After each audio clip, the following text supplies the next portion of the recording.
Ladies and gentlemen, the President of the United States. I can't sit and hope, I can't just sit and pray that I can find a love when all I see is pain. I fall into my knees, and though I do believe, I can't just breathe, baby, breathe.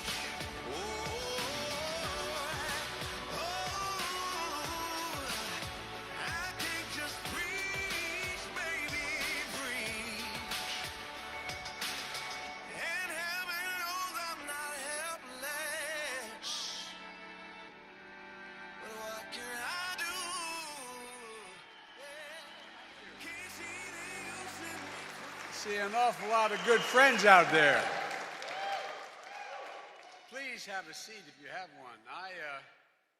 Let me begin by saying I used to be important. I used to be the chairman of the board of this place. And Jeffrey Rosen allowed me to do that for a while. But thank you all for being here. I truly appreciate it. Governor, this is above and beyond the call. Mr. Mayor, I thought you're a great mayor. Still think you are, but your judgment and fiancés is even stronger. But all of you, and good friend Bobby Brady. I see so many friends out. Al Sharpton. Al, how are you, pal? It's great to see you. And I'm going to get in trouble here because I'm going to recognize my congresswoman from the state of Delaware, Lisa Blunt, Rochester, and her sister who used to run my office. Stand up. Folks, good afternoon. There's a serious subject I'd like to talk about today. I'm here in Philadelphia, the National Constitution Center, the city and the place where the story of we the people began. It's a story that's neither simple nor straightforward. That's because the story is the sum of our parts, and all those parts are fundamentally human. Being human is to be imperfect, driven by appetite and ambition, as much as by goodness and grace. But some things in America should be simple and straightforward. Perhaps the most important of those things, the most fundamental of those things, is the right to vote. The right to vote freely.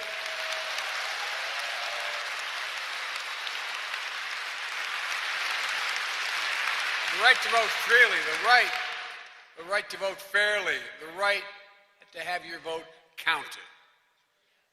The democratic threshold is liberty. With it, anything's possible. Without it, nothing. And for our democracy and the work and to deliver our work and our people, it's up to all of us to protect that right. This is a test of our time, what I'm here to talk about today. Just think about the past election. A 102-year-old woman in Arkansas who voted for the first time on the very spot she once picked cotton. A 94-year-old woman in Michigan who voted early and in person in her 72nd consecutive election. You know what she said? She said this election was, quote, the most important vote that we ever had. The daughter who voted in memory of her dad, who died of COVID-19, so others wouldn't have the experience of pain and darkness and loss that she was going through. The patients out there, and the parents.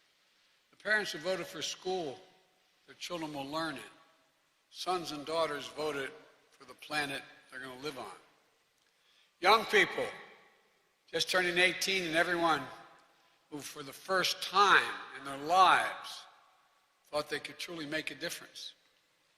America, and Americans of every background voted. They voted for good jobs and higher wages. They voted for racial equity and justice. They voted to make health care a right, not a privilege.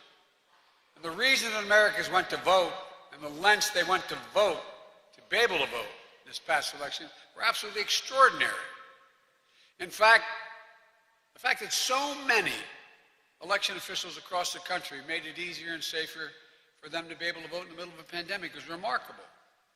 As a result, in 2020, more people voted in America than ever in the history of America in the middle of a once-in-a-century pandemic.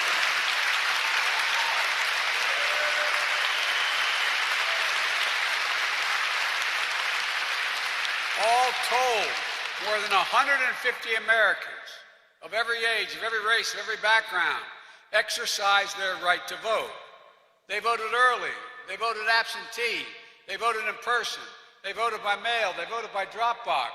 And then they got their families and friends to go out and vote. Election officials, the entire electoral system, withstood unrelenting political attacks, physical threats, intimidation, and pressure.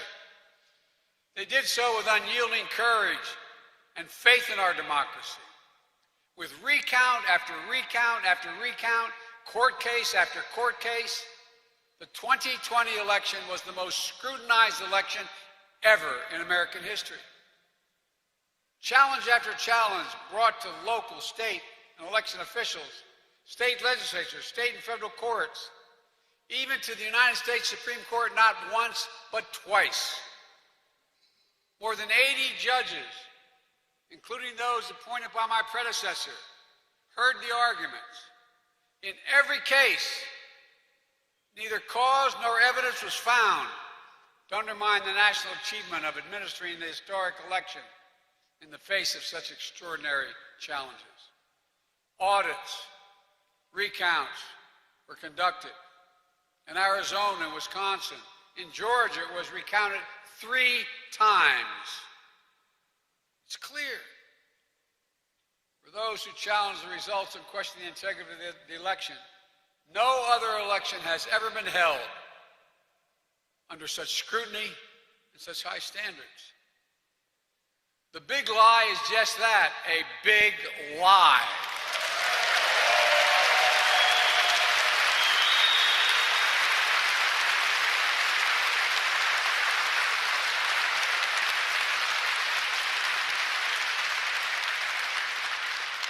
The 2020 election, it's not hyperbole, suggests the most examined and the fullest expression of the will of the people in the history of this nation. This should be celebrated. An example of America at its best. But instead, we continue to see an example of human nature at its worst. Something darker and more sinister. In America, if you lose, you accept the results. You follow the Constitution. You try again. You don't call facts fake and then try to bring down the American experiment just because you're unhappy. That's not statesmanship.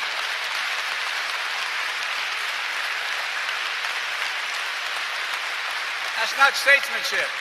That's selfishness. That's not democracy. It's the denial of the right to vote.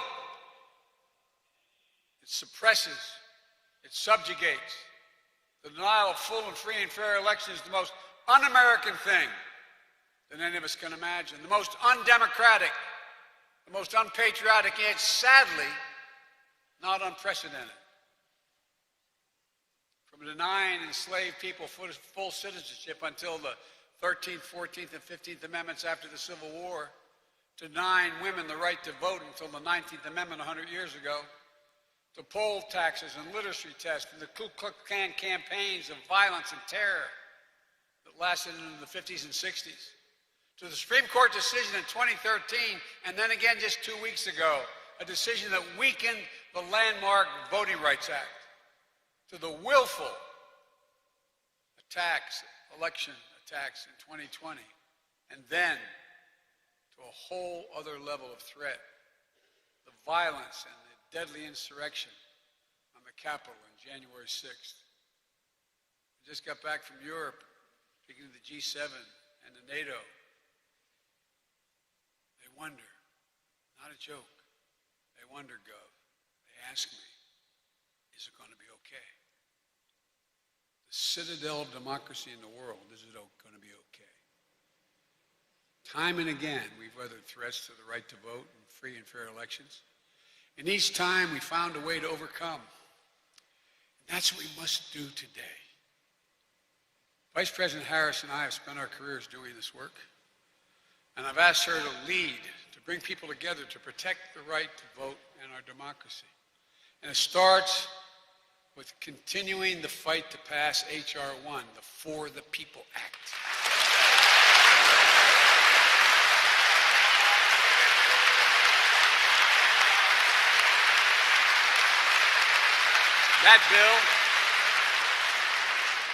That bill would help end voter suppression in the states, get dark money out of politics, give voice to the people at the grassroots level, create a fair district maps, and end partisan political gerrymandering. Last month, Republicans opposed even debating, even considering For the People's Act. Senate Democrats stood united to protect our democracy and the sanctity of the vote. We must pass the For the People Act. It's a national imperative. We must also fight for the John Lewis Voting Rights Advancement Act to restore and expand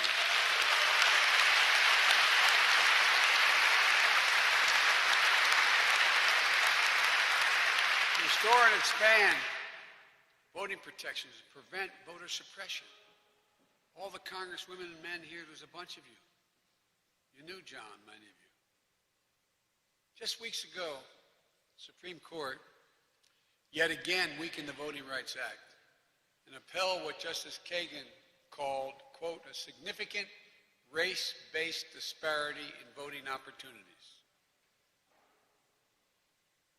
The court's decision, as harmful as it is, does not limit the Congress's ability to repair the damage done. That's the important point. It puts the burden back on Congress to restore the Voting Rights Act to its intended strength. As soon as Congress passes the For the People Act and the John Lewis Voting Rights Advancement Act, I will sign it and let the whole world see it. That will be an important moment. And the world is wondering,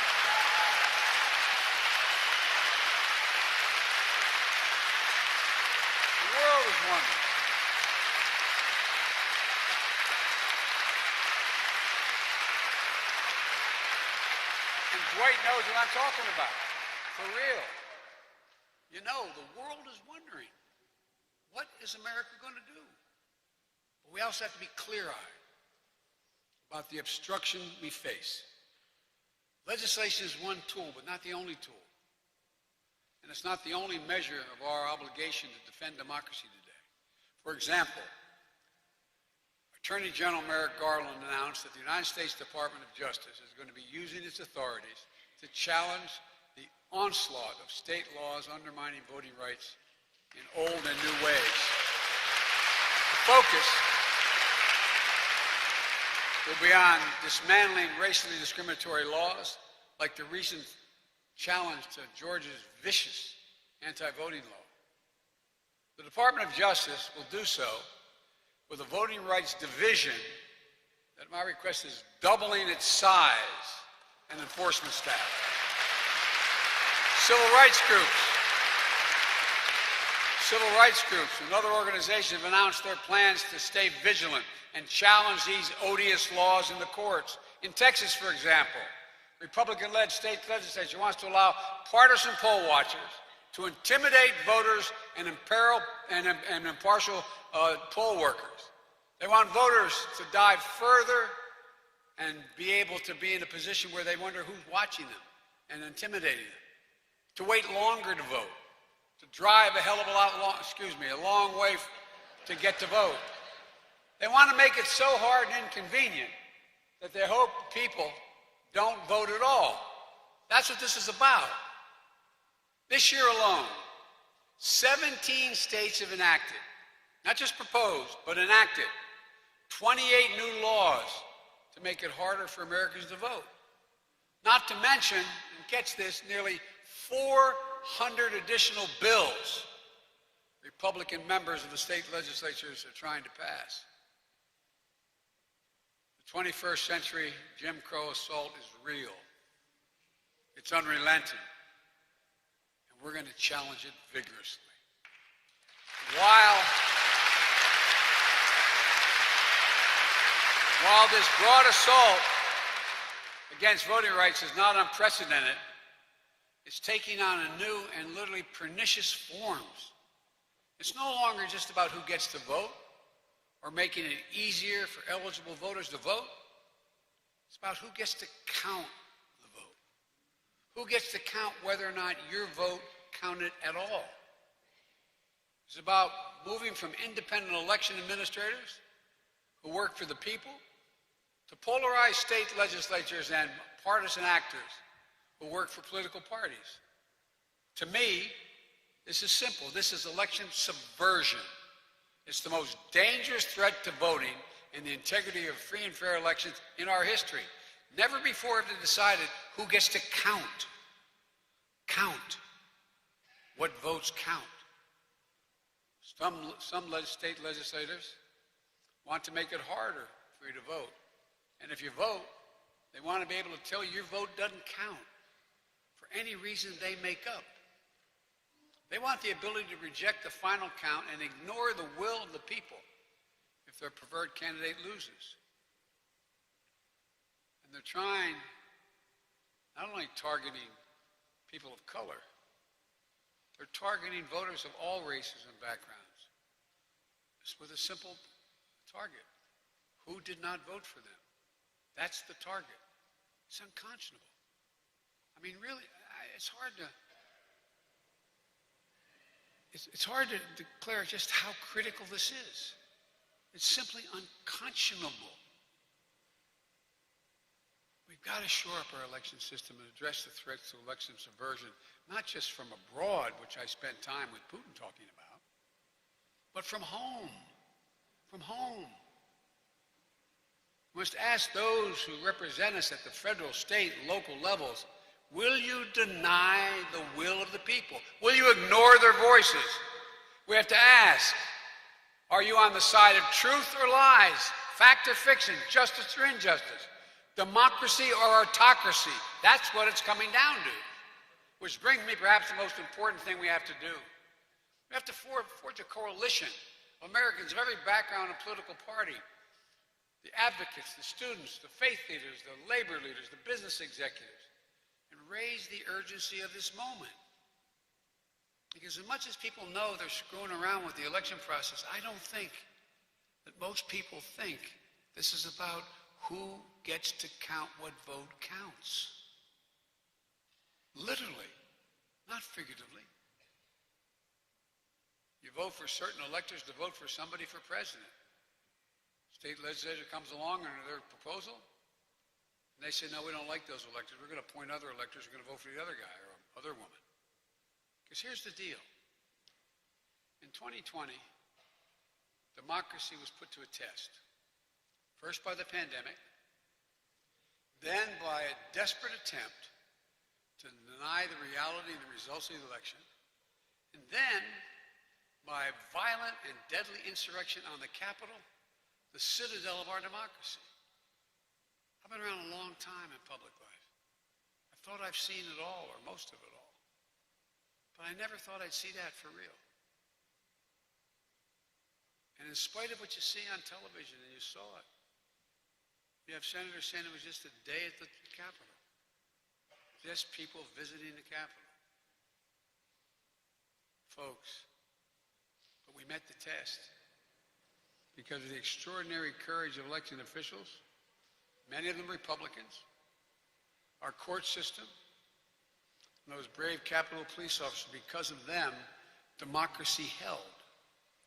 Look how close it came. I mean, for real, how close it came. We're going to face another test in 2022, a new wave of unprecedented voter suppression and raw and sustained election subversion. We have to prepare now. As I've said time and again, no matter what, you can never stop the American people from voting. They will decide. And the power must always be with the people. That's why, just like we did in 2020, we have to prepare for 2022. We'll engage in an all-out effort to educate voters about the changing laws, register them to vote, and then get the vote out. We'll encourage people to run for office themselves at every level.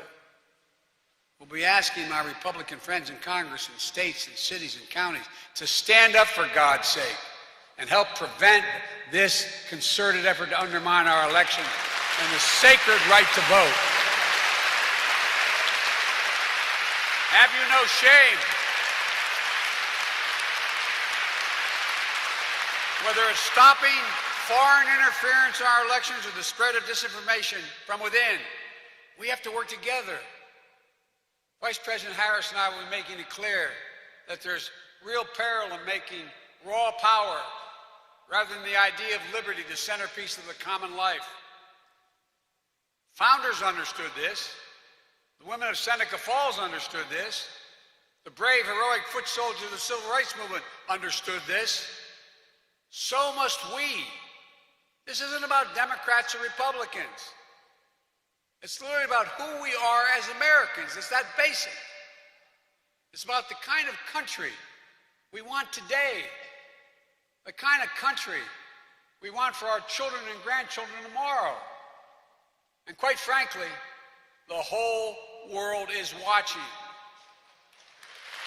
Folks,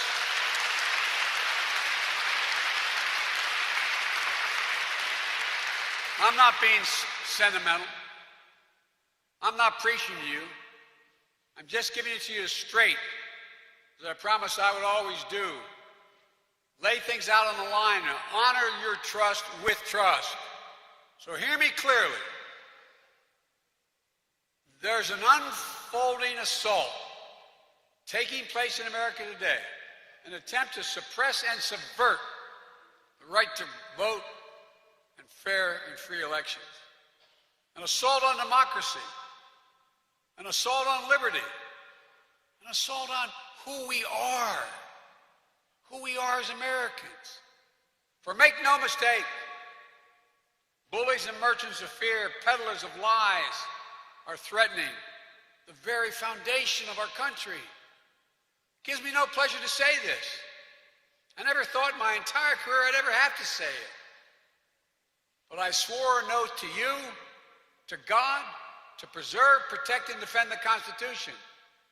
And that's an oath that forms a sacred trust to defend America against all threats, both foreign and domestic.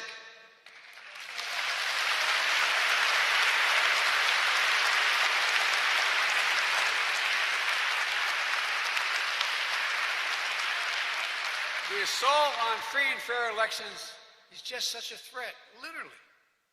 I've said it before. We're facing the most significant test of our democracy since the Civil War. That's not hyperbole. Since the Civil War. The Confederates, back then, never breached the Capitol, as insurrectionists did on January the 6th. I'm not saying this to alarm you. I'm saying this because you should be alarmed. I'm also saying this. There's good news. It doesn't have to be this way. It doesn't have to be, for real. We have the means. We just need the will. The will to save and strengthen our democracy. We did it in 2020. The battle for the soul of America, in that battle, the people voted. Democracy prevailed. Our Constitution held. We have to do it again. My fellow Americans, it requires fair-mindedness, devotion to justice. Corny as it sounds, love a country. Requires us to unite in common purpose and declares, here and now, we, the people, will never give up. We will not give in. We will overcome. We will do it together. And guaranteeing the right to vote, ensuring every vote is counted, has always been the most patriotic thing we can do. Just remember, our late friend John Lewis said, freedom is not a state, it's an act. Freedom is not a state, it's an act. And we must act and we will act. For our cause is just, our vision is clear, and our hearts are full.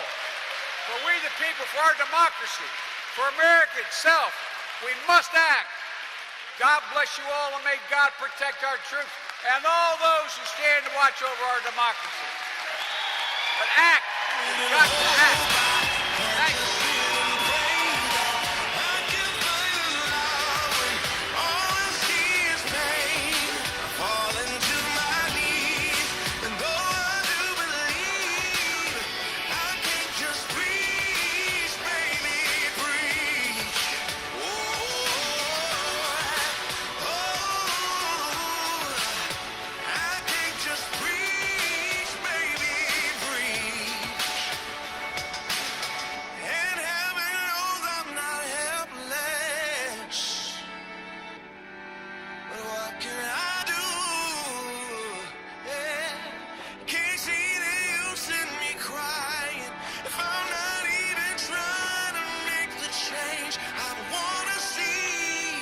Can't sit and hope, I can't just sit and pray that I